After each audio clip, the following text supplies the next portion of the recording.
नमस्कार दोस्तों। आपने आज तक ऐसी कई घटनाओं और मूवीज को देखा और सुना होगा जिसमें इंसान अपने प्यार, नाम या खुशी को पाने के लिए उस हद तक चला जाता है जहां उसे कुछ भी सही गलत का ख्याल नहीं रहता और उसकी यह चाहत उसे एक क्रूर अपराधी तक बना देती है। ऐसी ही कहानी है फिक्शन नोवेल पर आधारित film perfume the story of A murderer के मेन कैरेक्टर जीन बैप्टिस्ट ग्रेनोई की, जो सूंघने की अपनी अद्भुत शक्ति को लेकर पैदा हुआ, जिसका साथ छूटते ही आदमी अपनी जान से भी छूट जाता और जिसने ह्यूमन बॉडी की सेंट को प्रिजर्व करने के चक्कर में 13 लड़कियों को सादे तरीके से मार दिया और इस परफ्यूम से वो पूरी दुनिया को अपना गुलाम बना सकता। फिल्म की शुरुआत में दिखाया जाता है कि यह 18वीं सेंचुरी का समय है। एक प्रिजनर को जेल से निकालकर सजा सुनाने के लिए बाहर लाया जाता है। फ्रांस की पूरी जनता उस आदमी की हत्या करने और उसे मरता हुए देखने के लिए एक स्वर में चिल्ला रही है। उस प्रिजनर का नाम होता है जीन बैप्टिस्ट ग्रेनोई, जिसे सबसे बुरा कुख्यात हत्यारा कहा जाता है। इस बीच कहानी वापस जाती है जीन के जन्म के समय में। एक फ्रेंच फिश मार्केट में जीन की मां मछली बेचने का काम करती है। बड़े ही गंदगी भरे माहौल में जीन पैदा होता है, जिसे उसकी मां तुरंत वहीं छोड़कर भागने की कोशिश करती है। पर जैसे ही वो उसे छोड़कर जाती है, वहाँ मछली बाजार में खड़ी जनता उसे पकड़ लेती है और बाद में उसे फांसी की सजा देकर मार दिया जाता है। उसके बाद उसे एक अनाथालय में पाला जाता है, जहाँ वो सभी बच्चों के बीच बड़ा होता है। इसके अंदर बचपन से ही सूंघकर सब कुछ जान लेने की शक्ति है, यहाँ तक कि वो सूंघकर यह भी पता कर सकता है कि नदी में पानी के अंदर क्या क्या चीज़ें हैं। 15 साल का होते ही अनाथालय की ओनर लेडी उसे एक आदमी को 5 फ्रैंक्स में बेच देती है, जो कि जानवरों की खाल से चमड़ा बनाने का काम करता है। टेनरी का ओनर ग्रेमल जैसे ही जीन को लेकर वहाँ से चला जाता है, तभी मैडम गैलार्ड को कुछ बदमाश पकड़कर लूट लेते हैं और उसे वहीं जान से मार देते हैं। द टेनरी की लाइफ बहुत ही संघर्षशील होती है, लेकिन जीन एक सर्वाइवर होता है और वो उस टेनरी में भी कई सालों तक सर्वाइव कर जाता है। वह धीरे धीरे यह सीख जाता है कि इस संसार में बहुत सारी ऐसी चीज़ें हैं जिनकी वो खुशबू ले सकता है और जिनको नए नए रूप में पहचान सकता है। जीन अब बड़ा हो गया है। एक दिन ग्रेमल उसे कहता है कि जीन तैयार हो जाओ, हमें डिलीवरी के लिए टाउन जाना है। यह सुनकर जीन बहुत ज़्यादा खुश हो जाता है। जीन पहली बार शहर आया है, वह नए नए लोगों को देखता है और इन सब को देखकर वो अंदर ही अंदर बहुत खुश होता है। वो नए नए चीज़ों की खुशबू को दूर से सूंघ लेता है। सामान की डिलीवरी करने के बाद जीन एक खुशबू को सूंघते हुए एक दुकान पर चला जाता है। वो दुकान एक परफ्यूम की दुकान होती है, जहाँ पर उस परफ्यूम की दुकान का मालिक कुछ परफ्यूम को लेडीज़ को दिखा रहा होता है। वह एक परफ्यूम दिखाता है जो नीली रिंग की शीशी में बंद है, जिसमें एक अद्भुत खुशबू होती है, जिसे सूंघते हुए जीन उसकी दुकान तक पहुंच गया। उस परफ्यूम का नाम था अमोर एंड साइक के परफ्यूम। कुछ समय बाद शाम हो जाती है। जीन को एक खुशबू आने लगती है, जिसका पीछा करते करते वो गलियों में होता हुआ एक लड़की के पीछे खड़ा हो जाता है, लेकिन वो लड़की डर कर वहाँ से भाग जाती है। जीन खुशबू को सूंघते हुए उसके पीछे पीछे उसके घर तक चला जाता है और उसको पीछे से सूंघने लग जाता है, लेकिन वो लड़की फिर से बहुत जोर से डर जाती है और वह जोर से चिल्लाने लगती है। जीन डर के मारे उस लड़की का मुंह दबा लेता है, जिससे सांस घुटने से उस लड़की की मौत हो जाती है। मरने के बाद वो उस लड़की को पूरी तरह सूंघता है, लेकिन कुछ ही पल बाद उसे वो सेंट आनी बंद हो जाती है। जो सेंट न आने के बाद वो बहुत रोता है। देर से आने की वजह से ग्रिमाल उसे बहुत मारता है, लेकिन उसे कुछ नहीं होता। उस रात वो पूरी रात जागता है। उस दिन उसे पता चलता है कि उसका पर्पज, उसकी दुखी जिंदगी का होने का मकसद कुछ बड़ा है और वो सोचता है कि उसे क्या सीखना है कि कैसे सेंट को प्रिजर्व किया जाए, जिससे वो ऐसी खुशबू को खो ना दे जो उसे आनंद देती है। यहाँ दिखाया जाता है कि पेरिस में पुल पर एक बहुत अच्छी इत्र की दुकान है, जहाँ पर एक बड़ा परफ्यूमर जिसका नाम होता है बाल्डीनी, वहाँ उसकी शॉप है। वो नए नए परफ्यूम क्रिएट करता है, लेकिन कुछ समय से उसकी दुकान चल नहीं रही है। इससे वो बहुत ज़्यादा दुखी है, क्योंकि एमोर एंड साइके का परफ्यूम काफ़ी प्रसिद्ध है और वो उसे सूंघकर वो पता नहीं कर पाता है कि उसके अंदर कौन कौन से एलिमेंट्स पड़े हुए हैं। एक दिन जीन बाल्डीनी के यहाँ पर चमड़े को डिलीवर करने के लिए आता है, जहाँ उसके चारों तरफ फैली हुई अमोर एंड साइको की परफ्यूम की खुशबू को जीन सूंघते ही पहचान जाता है और ये बात वो बाल्डीनी को बताता है। बाल्डीनी ये सुनकर काफ़ी गुस्सा हो जाता है और वो इसके लिए जीन को काफ़ी डांटता है। तब जीन कहता है कि मैं वो परफ्यूम तुम्हें बनाकर दिखा सकता हूँ। तब बाल्डीनी अपनी लैब में उसे वो परफ्यूम बनाने के लिए कहता है। तब यह सुनकर जीन अलग अलग एलिमेंट्स को मिलाकर अमोर एंड साइके का परफ्यूम तैयार करता है।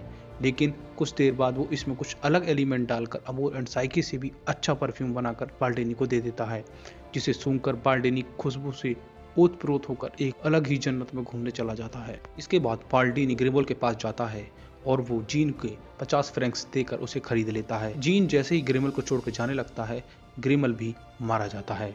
ग्रेनुई बाल्डिनी से कहता है कि वो सेंट को प्रिजर्व करना सीखना चाहता है। वो चाहता है कि जो भी खुशबू उसे पसंद आए वो उसे प्रिजर्व कर सके। क्या वो उसे यह सिखा सकता है? तब बाल्डिनी उसे यह सिखाने के लिए मान जाता है। बाल्डिनी उसे अपना यंत्र दिखाता है जिसमें 10,000 गुलाबों को बदलकर 4 बूंदों में परिवर्तित कर देता है, जिसमें उन सारी खुशबू को प्रिजर्व करना सिखाते हैं। जीन यह देखकर बहुत ज़्यादा खुश हो जाता है और फिर वह लोहे, तांबे, कॉपर आदि को लाकर उस मशीन में डाल देता है। इसके बाद वो चाहता है कि इन सब की खुशबू को प्रिजर्व कर सके। इसी में वो बाल्डिनी की बिल्ली को भी डाल देता है, लेकिन वो किसी भी खुशबू को प्रिजर्व नहीं कर पाता है। इससे वो बहुत ज़्यादा गुस्सा होता है और इस गुस्से में वो बाल्डिनी की लैब को तबाह करने पर उतारू हो जाता है। तब बाल्डिनी जीन से कहता है कि तुम खुशबू को प्रिजर्व करना सीख सकते हो, इसके लिए तुम्हें फ्रांस के एक क्षेत्र ग्रासे जाना होगा। और उसका रास्ता बताने से पहले बाल्डिनी उसे इस बात के लिए राजी कर लेता है कि निकलने से पहले नए परफ्यूम के कम से कम 100 फॉर्मूला एक डायरी में लिखवा कर जाएगा। के बदले ग्रेनुई ने बाल्डिनी को 1000 नए परफ्यूम के फॉर्मूलाज दिए, लेकिन जैसे ही जीन उसके घर को छोड़कर जाता है, उसी दिन बाल्डिनी के घर में भूकंप आता है और बाल्डिनी का पूरा घर ढह जाता है, जिसमें बाल्डिनी की मौत हो जाती है। उधर जीन ग्रासे तक पहुंचने के लिए अपनी यात्रा शुरू कर देता है और इस बीच वो अनेकों पहाड़ों, गांव, नदियों, नहरों को पार करते हुए ग्रासे पहुंचने की अपनी यात्रा को सफल करता है। ग्रासे जाने की अपने रास्ते में ग्रेनुई एक पहाड़ पर पहुंचता है। उस पहाड़ की एक गुफा में बैठते उसे महसूस होता है कि इस संसार में एक ऐसी भी जगह है जहां पर किसी भी तरह की खुशबू बिल्कुल एब्सेंट है। उसे अपनी खुशबू तक नहीं आती है। वो यहीं पर रुक जाना चाहता है। वो यहाँ पर बैठ जाता है और यहाँ पर बैठकर उसे अनंत शांति का अनुभव होता है। इस शांति के बीच जीन अपना ऑब्सेशन, अपना एम सब भूल जाता है। वो इसी शांति में बैठा रहता है। वो सोचता है कि ऐसा आनंद कहाँ उठाने को मिलेगा, इसलिए वो वहाँ पर कई दिनों तक बैठा रहता है। एक समय के बाद जब उसकी आंखें खुलती हैं, तब उसे अपने कपड़ों में से 1000 तरह की खुशबू आ रही होती है, लेकिन वहाँ पर एक तरह की खुशबू एब्सेंट होती है, उसके खुद के शरीर की खुशबू। वो अपनी खुशबू सूंघ नहीं पाता है। इसके लिए वो बाहर निकलता है। वो बारिश में नहाता है, लेकिन उसे कहीं भी अपनी खुशबू नज़र नहीं आती है। उसे अपने अस्तित्व से ऊपर का ज्ञान हो गया है। ये पहला मौका था जब ग्रेनुई ने यह एक्सपीरियंस किया कि उसके अंदर कोई भी खुशबू नहीं है। अगली सुबह होते ही ग्रेनुई ग्रासे के लिए अपनी यात्रा फिर से स्टार्ट करता है। वो ग्रासे पहुंच जाता है। वहाँ पर रास्ते में जाती हुई लौरा की खुशबू को सूंघकर पहली बार उसके चेहरे पर स्माइल आती है। ग्रासे जाने के बाद वो वहाँ पर फूलों की खुशबू को प्रिजर्व करना सीखता है। ग्रासे में एक लड़की को दिखाया जाता है जो वहाँ पर फूल चुन रही होती है, जो पहली बार घर से बाहर निकल कर आई है और वह काम करना चाहती है। एक रात ग्रेनुई उस लड़की को पकड़ लेता है, क्योंकि ग्रेनुई को उसके अंदर से खुशबू आ रही होती है। वो उस लड़की के अंदर की खुशबू को प्रिजर्व कर लेना चाहता है। वह इसके लिए उस लड़की को उठा लाता है और उसे फूलों के उसी कंटेनर में डाल देता है जहाँ से फूलों की खुशबू को प्रिजर्व किया जाता है। लेकिन उसका ये एक्सपेरिमेंट फेल हो जाता है और वो उस लड़की की खुशबू को प्रिजर्व नहीं कर पाता। वो लड़की मर जाती है। जीन उसकी लाश को फेंक देता है। अगली रात वो एक मिस्ट्रेस के पास जाता है। वो मिस्ट्रेस को लेकर आता है और उससे कहता है, मैं तुम्हारी खुशबू को प्रिजर्व करना चाहता हूँ, इसके लिए तुम कितने पैसे लोगे? जीन उस मिस्ट्रेस की बाह पर एनिमल फैट लगाता है। एनिमल फैट एक ऐसी चीज़ होती है जो किसी भी सेंट को प्रिजर्व कर सकती है, जिसके बाद उस सेंट को निकाला जा सकता है। जैसे ही वो एनिमल फैट लगाता है, वो लड़की उसे मना करती है, लेकिन वो उसे जान से मार देता है और उसके अंदर उसके शरीर पर वो फैट लगाकर पट्टियों से बांध देता है। कुछ देर बाद जीन उस फैट को निकालकर सेंट बनाने की कोशिश करता है। उस फैट से निकल रही भाप से कुछ बूंदें सेंट की बनती हैं। जीन अब ह्यूमन बॉडी की खुशबू को प्रिजर्व करने लायक हो गया है। उसका एक्सपेरिमेंट सफल हो गया। अब ग्रासे में एक के बाद एक नई लड़कियों की हत्याएं होने लगी थी, क्योंकि जीन एक्सपेरिमेंट के लिए उन लड़कियों को उठाता था, उनको मारता, उनके शरीर पर फैट लगाकर उनकी खुशबू को प्रिजर्व करने के लिए सेंट बना देता था। पूरे ग्रासे में काफ़ी अफरा तफरी मच गई। लोग ऐसी हत्याओं को देखकर काफ़ी डर गए। अपने घर से लोगों ने बाहर निकलना बंद कर दिया। अपनी खिड़कियों पर उन्होंने नए नए तरीके के ताले लगाना स्टार्ट कर दिए। जिन लड़कियों की हत्याएं हुई थी उनमें उस शहर के बड़े बड़े व्यापारियों की बेटी और चर्च की सिस्टर भी शामिल थी। ग्रासे की सबसे खूबसूरत लड़की लौरा के पिता एंटोन इस बात को खूब अच्छे से समझ रहे थे कि इन हत्याओं में एक तरह का पैटर्न है। एंटोन अपने बड़े अधिकारियों को ये बात बताने की कोशिश करता है, लेकिन कोई भी इस बात पर विश्वास नहीं करता है। एक आदमी इस घटना के लिए अपने आप को जिम्मेदार बताकर गिरफ्तार करवा देता है।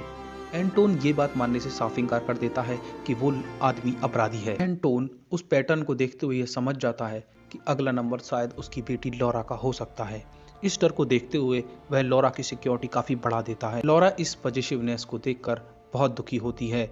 वो अपने पिता को समझाती है, लेकिन उसका पिता अगली सुबह एंटोन अपनी बेटी को लेकर ग्रासे से निकल जाता है और वह दूसरे शहर जाने की कोशिश करता है, क्योंकि उसे लगता है शायद अगला नंबर अब उसकी बेटी का आ चुका है। जीन को उसकी खुशबू को सूंघकर यह पता चल जाता है कि लौरा इस शहर को छोड़कर बाहर जा रही है।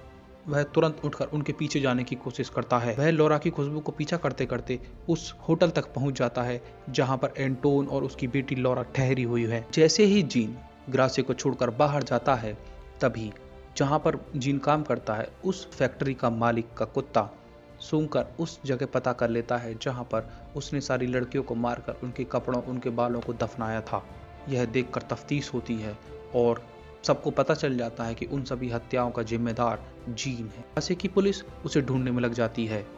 इतना छिपाने के बाद भी जीन सूंघते हुए उस होटल तक पहुंच जाता है।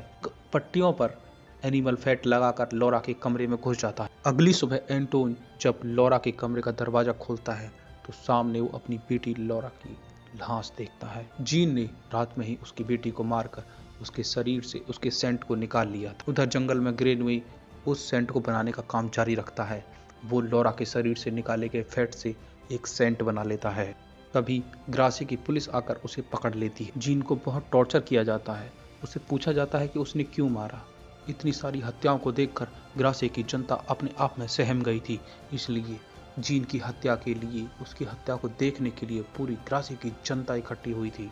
लेकिन जैसे ही जीन को लेने के लिए कुछ सैनिक उसकी सेल में जाते हैं, तब उसके हाथ में वही परफ्यूम रहता है जो लौरा की बॉडी से निकाले गए फैट से उसने बनाया था। उस सेंट की खुशबू को छोड़ते ही उस जेलर, उसके सैनिक सभी जीन के गुलाम हो जाते हैं। इसके बाद जीन उस जगह पर जाता है जहां पर उसका एग्जीक्यूशन तय था। वो जेलर के कपड़े पहनकर वहां जाता है। जीन के उस जगह पर पहुंचते ही ग्रासे की जनता उसकी खुशबू को सूंघकर एकदम चुप हो गई। सभी लोग उसकी तरफ ऐसे निहारने लगे जैसे वो कोई एंजल हो।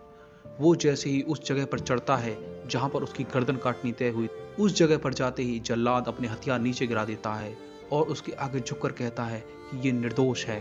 तब ग्रेनवे परफ्यूम को निकालता है और अपने रुमाल पर एक बूंद परफ्यूम गिराकर हवा में लहराता है। पूरी ग्रासे की जनता उस खुशबू के चारों तरफ इर्द गिर्द होकर घूमने लगती है। वह अपने रुमाल को हवा में उड़ा देता है। सारी जनता उसकी जय जयकार करने लगती है। वहां का बड़ा पादरी कहता है कि वो एक एंजल है। इस तरह पूरे ग्रासे की जनता जीन बैप्टिस्ट ग्रेनवे के चरणों में झुक जाती है। वो चाहे तो उन सबको अपना गुलाम बना सकता है। उस परफ्यूम की खुशबू से पूरा ग्रासे मदहोश हो जाता है। इसी मदहोशी की हालत में उन्होंने एक दूसरे के कपड़े उतार दिए। परफ्यूम की खुशबू पूरी हवा में एक प्रकार का आकर्षण उत्पन्न कर देती है, जिस आकर्षण से प्रभावित होकर वहां की पूरी जनता, औरतें, आदमी, वो सभी एक दूसरे की तरफ आकर्षित होने लगते हैं और वहीं मैदान पर एक दूसरे के साथ संभोग करने लगते हैं, यहाँ तक कि चर्च का पादरी भी। इसी बीच लौरा का पिता एंटोन भीड़ के बीच से निकलता हुआ आता है और वो उससे कहता है कि इस चीज का फर्क उस पर नहीं पड़ सकता, लेकिन वो परफ्यूम इतना पावरफुल होता है कि इससे वो बच नहीं पाता। वो जीन ग्रेनवे के सामने झुक जाता है और उससे माफी मांगने लग जाता है। अगली सुबह जब ग्रासे की जनता की आंखें खुलती हैं, तब वो सब कुछ भूल गई होती हैं। वे ये भी भूल गए होते हैं कि वो किसी को सजा देने के लिए आए थे। वो जीन ग्रेनवे का नाम भी भूल गए हैं। कुछ समय बाद ग्रासे में काउंसिल की बैठक होती है। उस काउंसिल की बैठक में डिसीजन लिया जाता है कि उन हत्याओं की फिर से जांच होगी। इस जांच में उन्होंने उस इत्र कंपनी के मालिक को, जहां पर जीन ग्रेनवे काम करता था, उसको गिरफ्तार किया गया और उसको जान से मार दिया गया। कि जीन ने जैसे ही अपने उस मालिक को छोड़ा, वो भी मारा गया। उधर जीन के पास ऐसी पावर थी कि राजाएं उसके चरण चूमे, पादरी उसकी बातें मानेंगे, अगर वो चाहे तो वो पैसों से अधिक पावर को इकट्ठा किए हुए है, लेकिन वो इसका यूज करने की बजाय उसी फिश मार्केट में जाता है जहां उसका जन्म हुआ था। वो इस परफ्यूम से कुछ भी कर सकता था, जो चाहे, लेकिन एक काम था जो यह परफ्यूम नहीं कर सकता था। वो था जीन को एक आदमी फिर से बनाना। वह उठा और 25 जून 1766 की रात वो उस फिश मार्केट में चला गया। उस फिश मार्केट के बीचों बीच खड़े होकर उसने परफ्यूम की पूरी बोतल अपने सिर पर डाल ली। उसकी खुशबू पूरे मार्केट में फैल गई। सभी लोग उसको एंजल की तरह देखने लगे। सब उसे प्यार करने लगे। उन्होंने जीन को अपने नीचे दबा दिया, और जब उसके नीचे दबाया और उसके बाद वो लोग वहां से हटे तो जीन बैप्टिस्ट धरती से मिट चुका था। लोग उसका शरीर को नोचकर खा चुके थे। बस बचे थे तो कुछ कपड़ों के चीथड़े जो धरती पर पड़े हुए थे। यह फिल्म एक साइकोलॉजी का थ्रिलर फिल्म है जिसे डायरेक्ट किया है टॉम टिकवर ने। Thank you for watching movies Mantra.